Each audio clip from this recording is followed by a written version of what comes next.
What's going on, everyone? Welcome back to another video. Today is my trade recap from April 2nd. Yeah, today is April 2nd. Let me just readjust this real quick and then we are good to go. All right, today made $150 across two accounts pretty much, so 293 on the day. A lot less than I was intending on, and it could have been a lot more. And yeah, so this was the setup that I ended up taking. Beautiful setup. 5-minute inverse, literally everything that I talked about yesterday, and I was like, I would take the setup again just because it is a loss doesn't mean it's a bad setup. Beautiful right here, 5-minute inverse after rejecting this key level right here. And the reason I like this was because if we were gonna, again, same bias as yesterday, like same reasoning, if we were gonna be bearish, we should have swept this low and then retrace back into this bearish gap and then react. Or if we're gonna even be bearish and we don't sweep the low, then we're gonna respect the gap, right? If we're gonna not respect this low and not respect this gap, that means that we are disrespecting bearish and pushing bullish. All right, that's all you need to see. However, I didn't really like necessarily this wick right here. I don't know, I'm just a big stickler about wicks, and like I need it to be perfect in order for me to take it. Is that gonna sometimes decrease my RR? Yes, but at the same time, that's probably, I feel like that saved me on a lot of losing trades. So what I wanted to see was a 30-second change in state of delivery.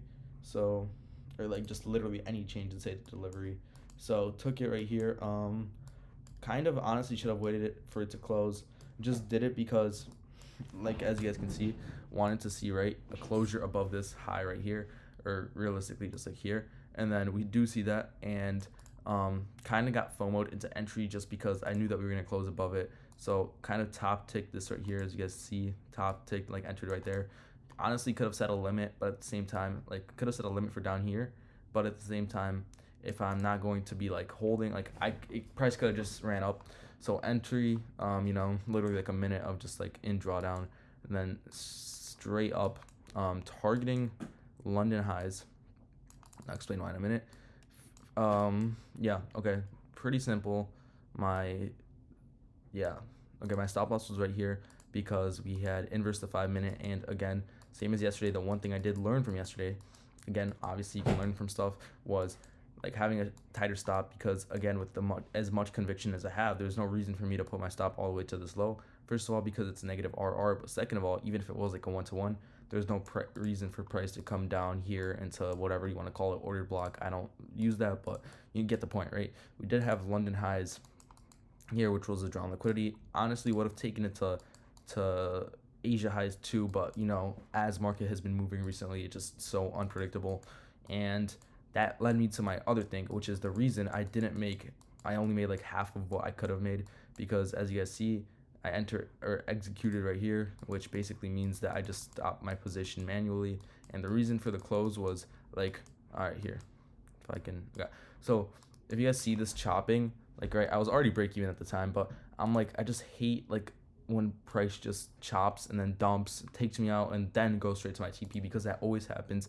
That's happened for the past like couple weeks. It's been happening frequently. So put my stop loss right here, and yeah, as you guys can see, literally just got stopped out, and then price shot straight up to my TP.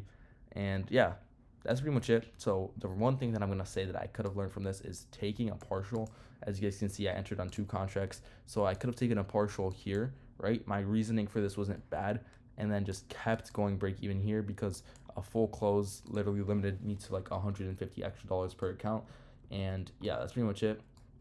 Again, if this was a regular trading like year, so to say, I literally would have just taken a partial at London and then Asia, but which would have ended up hitting, but like it's not. So I mean, I just dislike the idea of holding trades that long now, especially with Trump speaking. You never know what he's gonna tweet. You never know what he's gonna feel like.